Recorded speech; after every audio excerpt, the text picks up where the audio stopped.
doista, bez obzira što radim u policiji, nikad takav posao nisam radio, tako da nisam gotovo upoznat uopće što znači hitne mjere, što je program zaštite i tako dalje. Međutim, ja sam to pristao jer su me oni uvjerili da sam ja ugrožen i tako dalje. I nakon toga, ja sam znači, taj dan pristao, došli su dečki iz jedinice za zaštitu i tada sam ušao u hitne mjere. Znači ne u program zaštite, nego samo u hitne mjere. Što znači konkretno?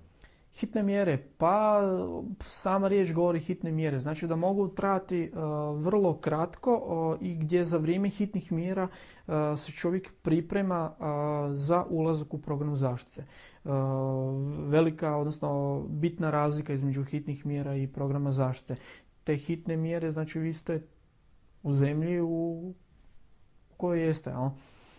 I tu vam pripremaju dokumente, što je meni već i napravljeno. Bilo vrlo brzo, su me fotografirali, napravili nove dokumente i tako dalje. Znači, vi mijenjate ime i prezime, vi ste posve drugi čovjek i s tim da vam je kontakt s nikim nije dozvoljen. Znači, vi ste ograničeni u kretanju dok ste u hitnim mjerama.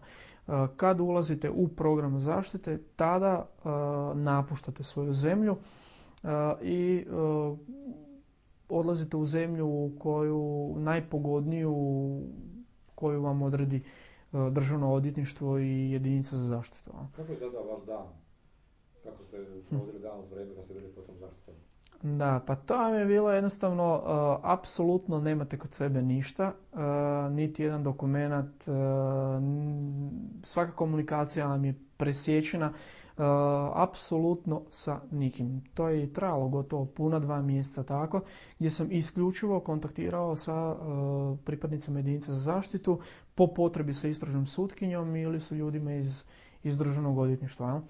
Tako da smo mijenjali često lokaciju koja se nalazila da li u Zagrebu ili izvan Zagreba, ali premještaj je bio po potrebi, odnosno kad su to oni sami procijenili, nigdje se nismo recimo duže od nekih možda 2 tjedna zadržavali.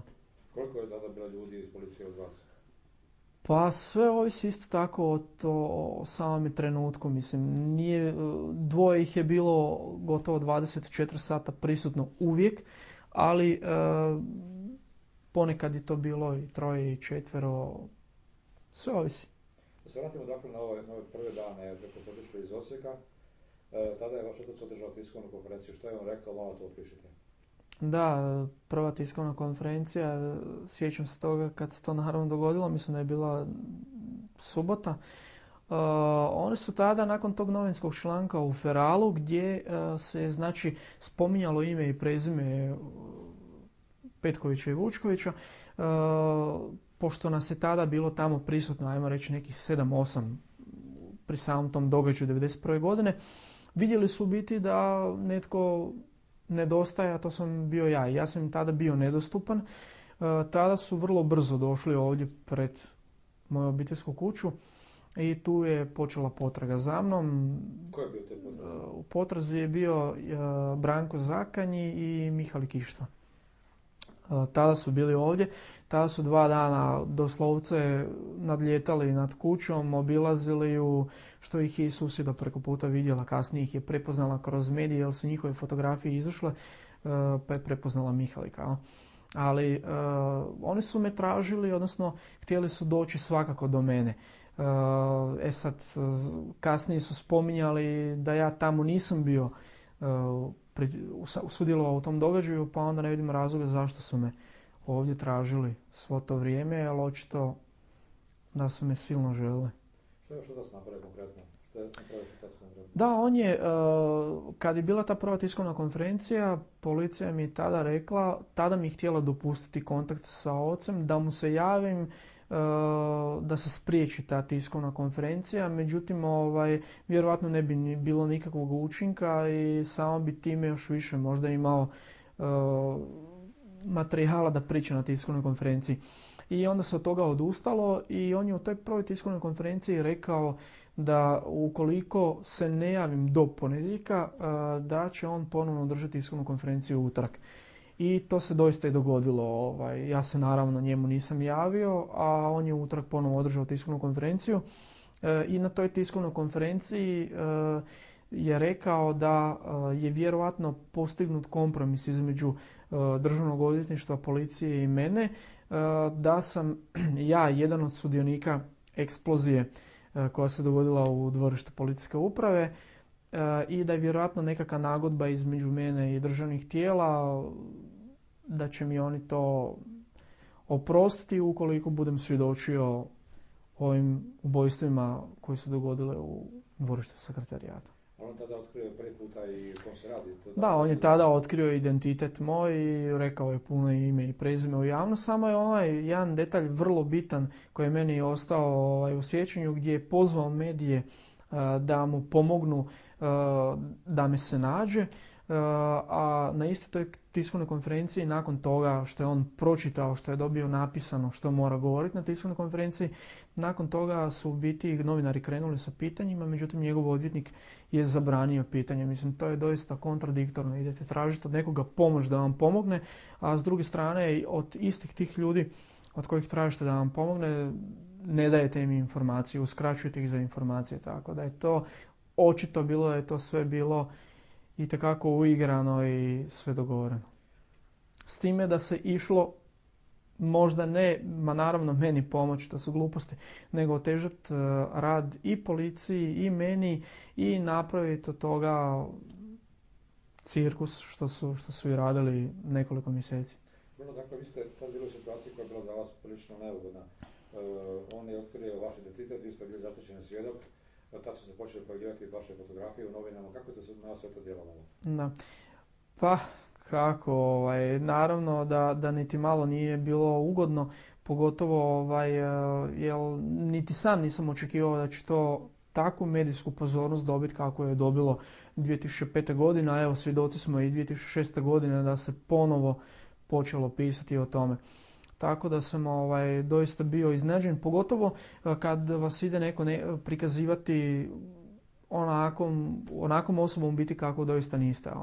Čime su služili doista svim i svačim, pokušaj diskreditiranja je bio maksimalan i sam Glavaš se medijima obratio i rekao pa bilo je i drugih svjedoka pa su odstupili, odustali su od svjedočenja. Međutim, ovdje se prevario i definitivno ni u jednom trenutku se nisam razmišljao da li da se pokolebam i da se povučem.